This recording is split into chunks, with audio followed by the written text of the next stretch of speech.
We're gonna keep it with the fan in the background. I had a complaint, but I have mattresses on the floor for the kids, and this just looks better to me. So it is what it is. Sorry, sorry if this is distracting to you. I'm hopefully you can just focus on the words, and we'll go from there. Gonna get straight into it. First of all, these are live streams. Obviously, I don't. These are mediocre finance lessons, and I don't take the time to record these. I don't want to get like a recording app for videos yet and put a lot of time into it. So I have a couple things from the last video really quick. I just want to touch on the treasury, the yield curve, U.S. Treasury yield curve.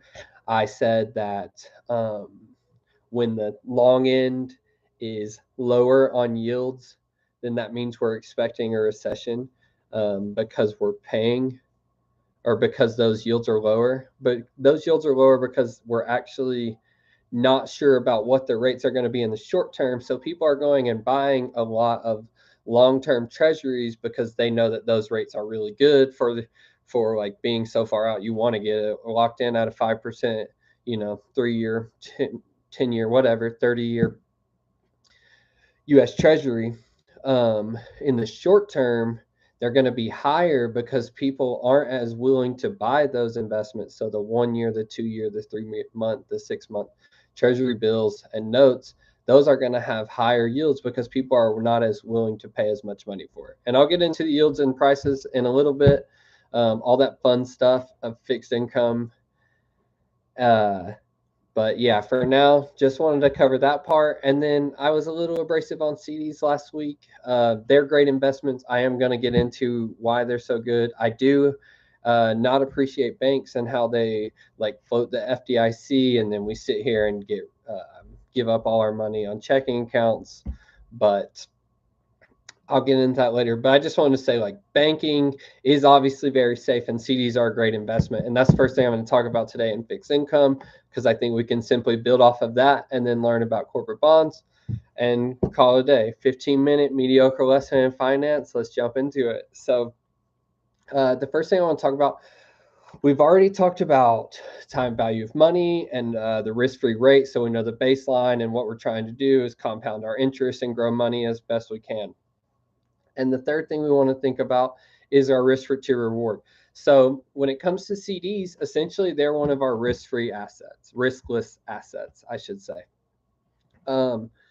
because they have FDIC insurance. And FDIC insurance means that up to $250,000 of a deposit at a bank. So that includes, like, if I had $250,000 in CDs or $125,000 in checking and $125,000 in CDs, that's $250,000 in deposit insurance that I would be entitled to at, let's say, Ally Bank, Wells Fargo, JP Morgan, whoever you want to bank with. Okay. No matter what, as long as they're covered by FDIC insurance, you're going to get up to $250,000. So when it comes to banking, essentially all the risk is eliminated. So they're basically just as good as U.S. Treasuries, because you're going to get your money back as long as the federal government upholds their end of the bargain. Let's keep our fingers crossed. We do know America pays $1 trillion more than $1 trillion in interest payments right now. Anyways, mediocre lesson. We don't want to talk about that. So CDs, we have a risk-free asset. So when it comes to CDs, basically you should never accept anything less than the very highest rate, because risk doesn't matter. So the only thing you should be thinking about with CDs, because you already know how long you're going to invest your money. You're either going to do it, 3, 6, 9, 12 months. You might do 2 years, 5 years. And then looks like CDs really do go pretty much endless, 20 years. So you can invest in CDs as long as you want. You're going to invest that money. You're not going to get it back unless you sell your CDs early. Usually you have to do that at a small loss. So that's how CDs work. And I'm kind of rambling, so I just want to stay on one topic. You don't want to accept anything less than the very highest rate, right? So we can invest however long we want. Let's give a one example here. So we know that 5.1% is the highest rate on a CD, right? Everything else shouldn't even be a consideration because there's no other reason besides, unless there's a difference in the, like, if a coupon can be called away, which we'll talk about, a CD can be called away, we'll talk about in just a second. But there's no reason to accept anything less than the highest rate, right? So we'll look at this JP Morgan one to just understand some of the pieces of what you look at, the characteristics of a fixed income asset. And I think that's why I wanted to start with CDs, because it's a little bit more simple to look at. And then we'll look at some bonds. And that should pretty much teach us all we need to know about fixed income. So we start out, this our time period. Basically, this is how long we're going to give up our money for. We're going to give this company $1,000, which is usually the increments in which you buy CDs or bonds in. You always have to do it in $1,000 increments. You can't buy like $100 CD or bond in most cases. And then the yield is basically, if you're investing $1,000, they're saying that you're going to make 5.1%, which is $51 over the time period of 1 year. And the yield is always expressed in year value. So even if you have a 6-month CD, it would still be expressed as 5.1, but you would only make $26.50 if you kept it for 6 months, right? Because you're only yielding 180 days on a 360-day investment. And then the maturity date is just saying you have to let the bank borrow your money, borrow that $1,000 for your one certificate of deposit or CD until July 23rd of 2025. Then you will get your initial investment back, or your principal, and your 5.1% in interest or coupon payments. Okay. And then this stuff is just real quick. I'm going to go into it. Like I said, QSIPs are just identifiers, not really that important. FDIC, yes, please. Just for safety. It's kind of a reckless thing that we've given to banks, where we're basically like, you can go be as foolish as you want, because at the end of the day, the federal government's going to pay back your depositors. So you can do whatever you want. But minimum investment, $1,000, increments $1,000. Survivor option, this just means if you passed away, someone who was your beneficiary could cash this in. Blue sky, not even going to try to act like I can just explain that right now. And then taxable, you are going to pay taxes on your gains. They are smaller. I'm not a tax expert, but they are going to be smaller than normal, like capital gains taxes, because they're like interest. They're treated as interest, I believe. Already went over this date first interest payment. So this is saying that you're only going to get your payment at the end of the coupon life. You'll see different frequencies of payment in coupons. So there's going to be monthly, quarterly, semi-annual, and annual payments. So once a month, every 3 months, every 6 months, or once a year. Call protection. This one we're going to see in bonds as well. Call protection just means, can the bank call this away from you, is what it's called.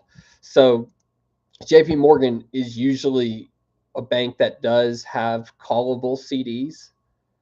And what that means is that they can call upon you to give back the certificate of deposit, and they will give you your money and whatever interest you've earned up to that point. They don't have to pay you the full 5.1% that you were expecting. They would just pay accrued interest, which means for every day that you have owned the CD, you would earn, 360 divided by 5.1% of that yield. Okay. And that's pretty much it. Coupon, I already kind of talked about basic. I mean, I've talked about it a lot. Coupon is just the payment that you receive for having a CD. And then the coupon type, sometimes they're floating. This is almost always you're going to see fixed. There are floating coupons. When the rates change, the coupon changes it with it. The I bond is a floating rate bond. Highly recommend it. It's with interest rates, and really good investment for the long term.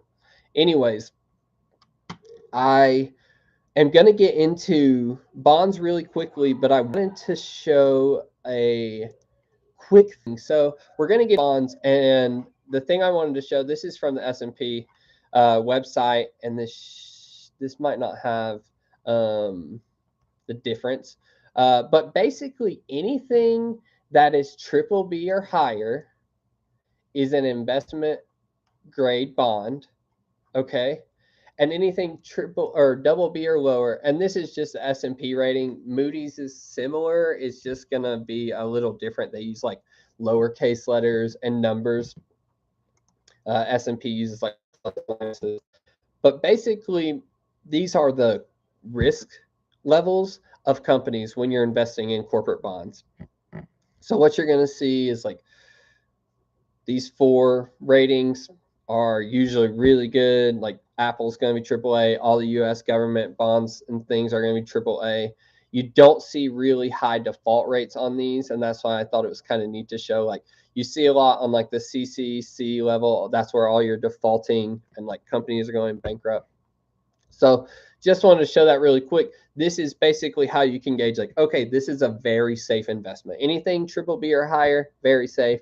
Double B or lower, starting to get speculative. Triple C, C, very risky investment. You need to be rewarded highly for that kind of level of risk. Okay.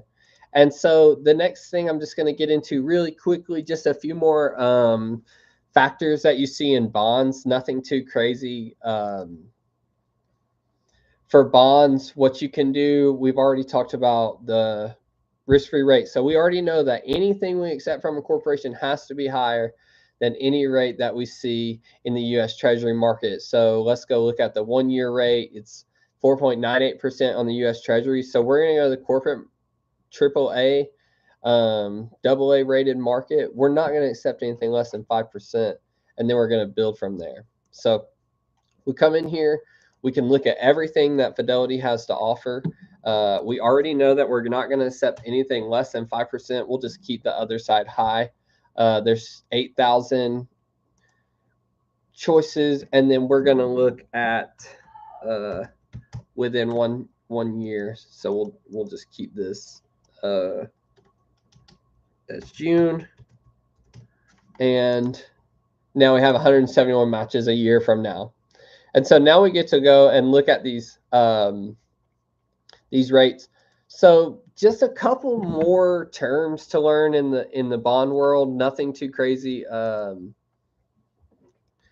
bond world, however, isn't going to have any FDIC insurance, right? Creditors do get paid first on the default process in the corporation world. So if you go under, if a company goes under, the bondholders would get paid before the stockholders and things like that, but it's not going to be a great payment. You might not get all your money back. I mean, you might not get your full principal. So I just wanted to look at like the highest rates we see in the yield to worst. There we go. Yeah. So, and you'll see like right away, there's kind of like, that's decent company, Kohl's, but like, yeah, they could go out of business. Like, you know, the retail world's kind of crazy. So 1 year from now, most likely not. 6%, really good rate. But yeah, so what I want to go through really quick is just the details of this bond. Same stuff. These all have identifiers. This time you do see a different pay frequency. It's semi-annually, so you're going to receive your coupon payment 2 times over the course of a year of having this bond in holding this bond. It's a 4.25% coupon payment. What that means is that the coupon payment back in the day, you used to go and take like a piece of paper to the bank and they would give you money, and that's why it's coupon. What it means is every 6 months you're going to receive half of the total coupon, so $21.25. They're going to pay you that. And then the reason that the yield is 6% is because you're also buying the bond at a discounted rate. So because you're buying it at a lower rate, and you're supposed to, when you get to the maturity date, you're going to receive the full principal. So I said earlier that increments are $1,000. So even though you buy the bond on the open market at a lower price, you still get that $1,000 at maturity. So that's where you're going to make the initial 1.75% here. Is that comes in? It was 6.09 or something, but Yeah, 1.75% is going to come from the discounted price that you see on the actual bond. And I've done this. This happened to me. Fixed income where I didn't share my screen, so I've been talking and the screen wasn't open. But anyways, that's what I was talking about here. Was the coupon rate is 4.25, and we see that it's semi-annual frequency, maturity date, ratings, right? You have a Moody's rating and an S&P rating. No call protection. So this could be called away in April of 17th of 2025, but you would still accrue that interest and make the money on that during that time period. Yeah, and so essentially those are the kind of things you want to look out for with bonds. It's been 15 minutes. I touched on most stuff. It's still mediocre lessons, and I messed up that one part. So we're getting better, but yeah, that's it for today. Thank you so much for joining or watching if you do, and maybe till next time.